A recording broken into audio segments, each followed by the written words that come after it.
request that you share with us, because I think most people have been through this before, to where you say, well, are these people that give back? Is it innate? Are they born with it?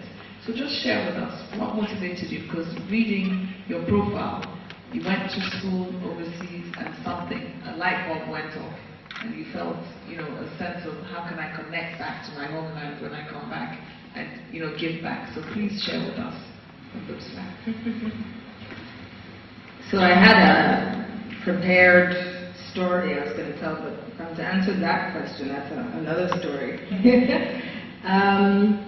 October 6, 1995, 20 years ago, I was in GSS when I just started secondary school, and I was just sort of dealing with things that your regular 12, 11-year-old is trying to figure out. Just don't stand out, blend in with the crowd, get good grades, and do well. And I remember it was about 2 weeks into school. We had just learned in my Catholic school how to sing the prayer Ave Maria, and I wasn't Catholic, so this was all new to me. And I remember just pondering on the words of the prayer, the last line, Holy Mary, Mother of God, pray for us sinners, now and the hour of our death. And I remember thinking, I hope I remember to pray that prayer one day before I die, because hopefully I'll go to heaven if I do. And I rushed home, excited to tell my mother, look at this prayer, have you heard it before? Sing it for her.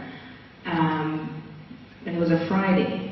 So just before I settled in from coming back from school, my mother came into the bathroom where I was to tell me that my big uncle had just been killed.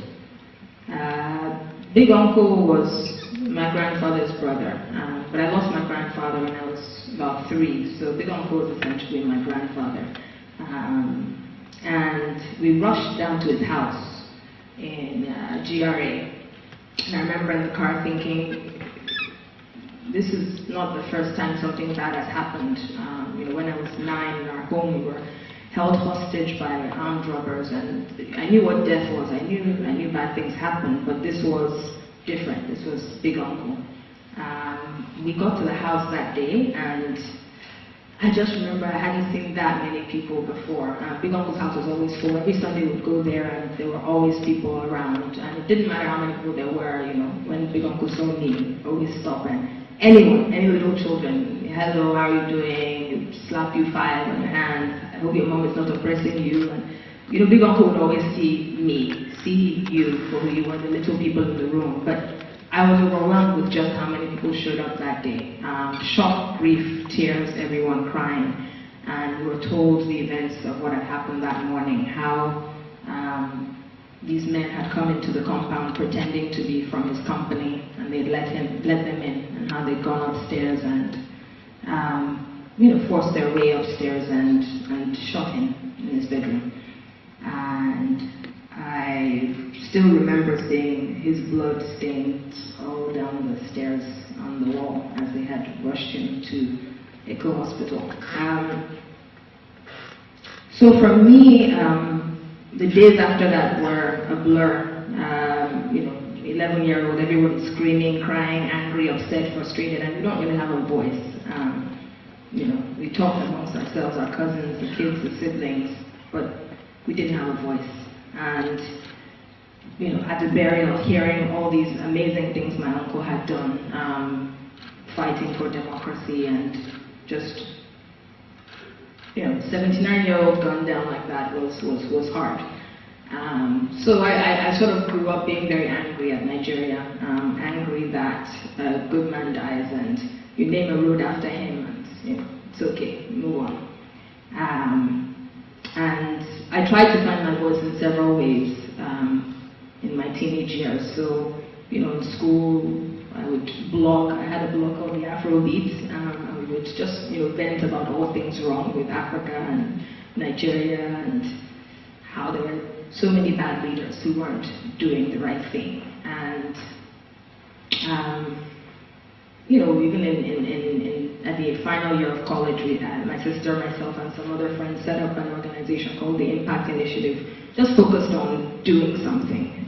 We were frustrated and and angry, and we wanted to do something. So we got together high school kids and university kids and just started telling them what we wish we knew when we were 16. And fast forward to a few years ago, actually, writing my applications to go to graduate school. And I knew that after graduate school, I wanted to finally do me. Everybody knew that this was me, to answer your question. Are you born with it? Are you, is it just something you pick up along the way with a light bulb? But as I was writing the essay, it was the Harvard Kennedy School, named after John F. Kennedy. And the quote and the question for the essay was, ask not what your country can do for you, but what you can do for your country. Tell us what it is that you plan to do with your Harvard degree, and how you plan to give back to your country. And I wrote the essay, gave it to my de facto essay review committee, which is my dad and my sister usually.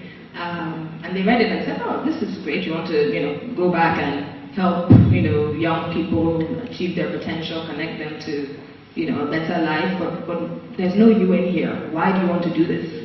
You've always wanted to do this, we know, and try to steer you into doing other things and making something of yourself for you. So why is it that you want to do this? And reflecting on that question, it was a no-brainer for me. It really was around my big uncle and the legacy that he had left, and the unfinished work. To whom much is given, much is expected. It's just always been a value system that I carried with me. So there wasn't any if, but, when, maybe. It was really when. Bumi shared with me a very interesting article this week, which I then shared with a whole bunch of other people who've all been talking about it. But it's this idea that we all know our passion. We're just ignoring it usually. When we say, oh, I don't know what I'm passionate about, whatever it is that you're spending 16 to 17 hours a day doing, be it watching television, whatever, that's your passion. You're just ignoring it, or because you think you haven't found a way to turn it into a business plan and therefore a business model, then it's not a passion. You can't do it. So tell us a bit, share with us more about what your NGO, what you do. Sure. So coming out of business school, I knew that I wanted to go into social impact full time. For me, making a positive difference in the world, which was the motto of our school, was a no-brainer. That's just how I see my place in life. I didn't want to be one of those people who, when you die and you're at my funeral, you say, she always wanted to do that thing. It was always in her, and she always said she was going to do it, but I wanted it to be said at my funeral. She died doing exactly what it was that she was doing. And so for me, that is helping young people realize their potential, serving young people. Helping and fixing are two words that I need to get out of my vocabulary, because that just implies that I am, here helping you come up. No, I'm serving. So what we do is get young people ready to work and connect them to entry-level jobs. It's simpler than it really is. It sounds simpler than it is, but that really is it. So we work with 18 to 35-year-olds and get them ready for work, and then we connect them to employer partners who hire them, and we support them to stay on those jobs and grow on those jobs over time. So we've been doing it for 2.5 years straight out of school, out of business school. Fantastic. Thank you so much.